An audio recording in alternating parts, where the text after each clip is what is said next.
Jeff, no matter how many cemeteries we explore, I can never shake that feeling of all those dead bodies underneath our feet. It kind of makes you feel your own mortality, doesn't it? Yeah, it does. Now, I see you're looking at the headstones. Are we searching for someone specific today? Yeah, we are, Ray. We've come to Evergreen Cemetery in New Haven, Connecticut, searching for the grave of Midnight Mary.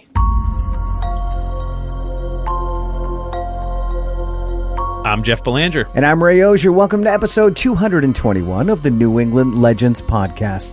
If you give us about 10 minutes, we'll give you something strange to talk about today. We're so glad you've joined us on our mission to chronicle every legend in New England, one story at a time. It takes a village to do this, and we get so many story leads from you, so please keep them coming.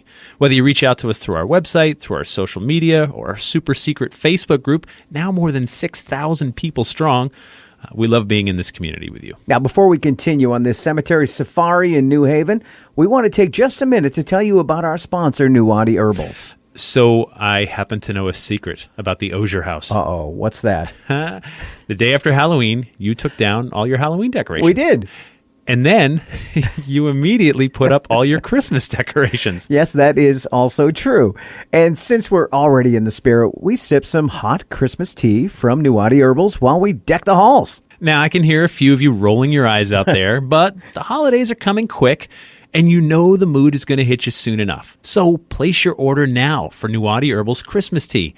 It's got chamomile flowers, cinnamon bark chips, cloves, fennel seed, ginger root, green tea leaf, and other natural ingredients from Mother Earth to help lift your holiday spirits and maybe help you keep Krampus and the Belsnickel away. While you're on their website ordering some Christmas tea, don't forget they have a bunch of products that make great holiday gifts. Be sure to order early this year. Let Nuwadi Herbals help support your healthy lifestyle. Check out the Nuwadi Herbals website to see all of their great products. And you legendary listeners get 20% off your order when you use the promo code LEGENDS20 at checkout. Visit NuwadiHerbals.com. That's NUWATI Herbals with an S.com. Okay, Ray, I think the headstone? Yeah, the headstone we're looking for. It's right over there.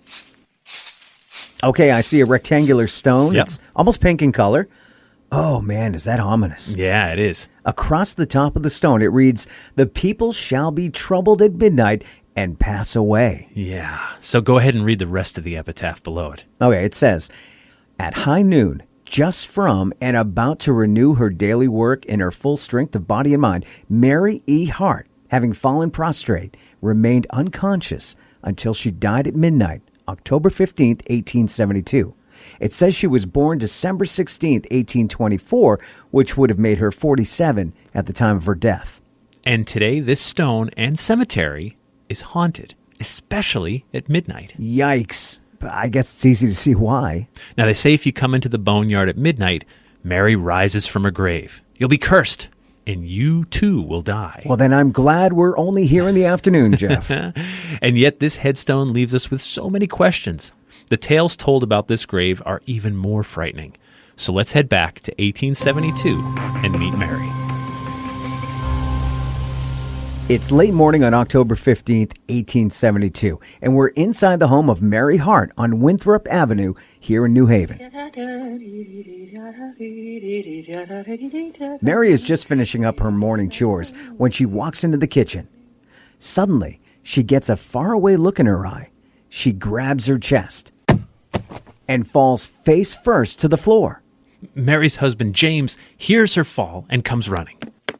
Mary is not responding, but look, she's still breathing. Her husband lifts her up and carries her back to her bed. She's so pale. Mary doesn't look good at all. Something is very wrong. Hours go by, but Mary hasn't made a sound. Her breathing is shallow. The hour's getting late.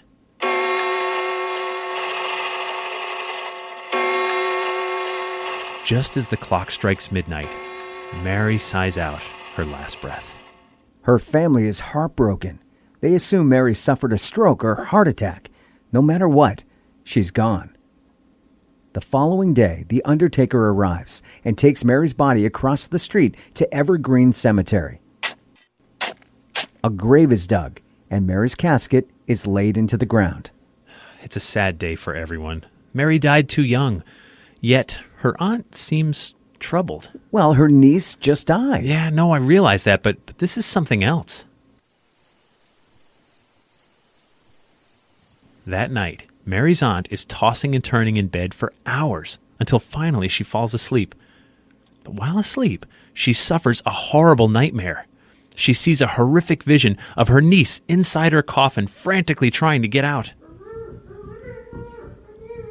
In the dream, Mary's gasping for air and desperately trying to get out of her grave. When the morning comes, Mary's aunt jumps out of bed and alerts Mary's husband, James, that they must go back to the cemetery and dig up Mary's grave. James can't believe what he's hearing, but Mary's aunt seems so sure. So they head back to the cemetery.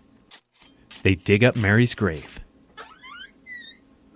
And when they open the coffin door... Oh, dear Lord, it's horrible. Oh, it's terrible. There's scratch marks all over the underside of the coffin lid. And Mary's face. Oh, it's awful. Her face is frozen as if in some horrible scream. Her eyes just stare wide open, petrified. Mary's aunt crumbles to the ground. Her dream was more than just a dream. She somehow knew Mary wasn't dead when they first buried her. She's inconsolable now that Mary is truly dead. Her final moments must have been true horror.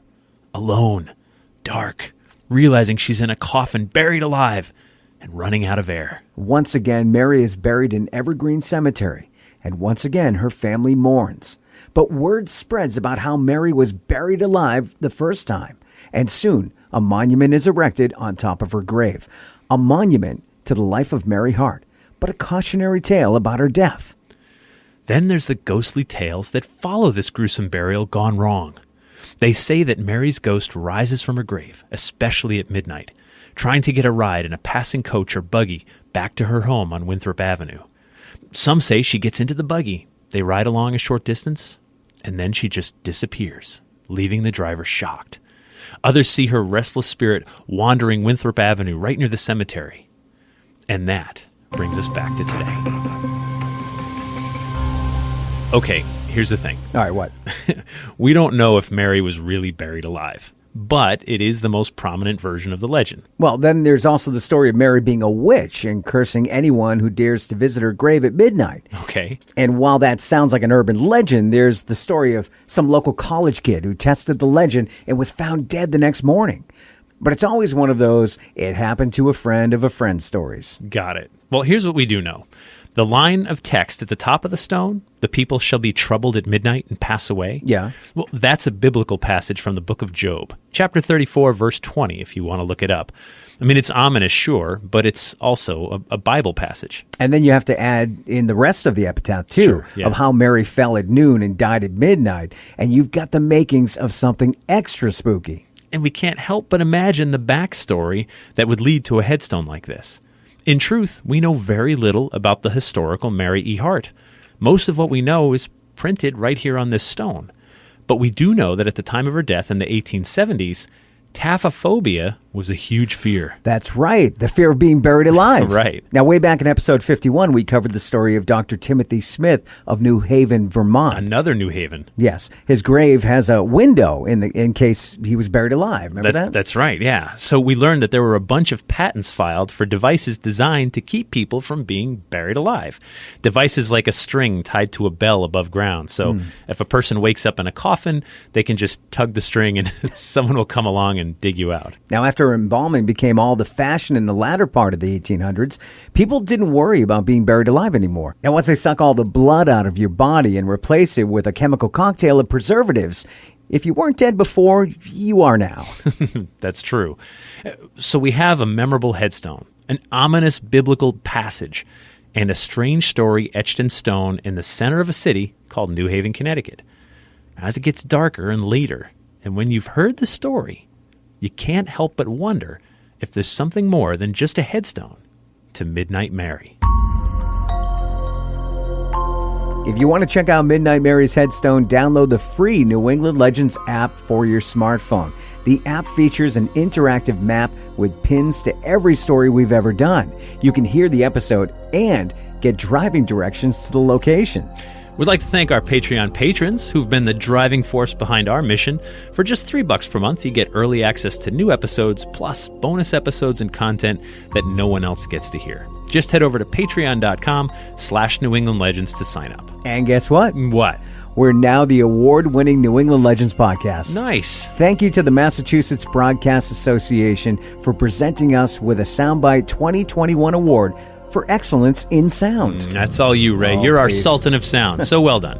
Be sure to tell a friend or two about our show, and we'd appreciate it if you take a minute to post a review of our show on Apple Podcasts. It takes just about a minute and goes a long way in helping others find us. We would like to thank our sponsor, Nuwadi Herbals, and our theme music is by John Judd. Hi, this is Fiona Ander from Oxford, Connecticut. Until next time, remember, the bazaar is closer than you think.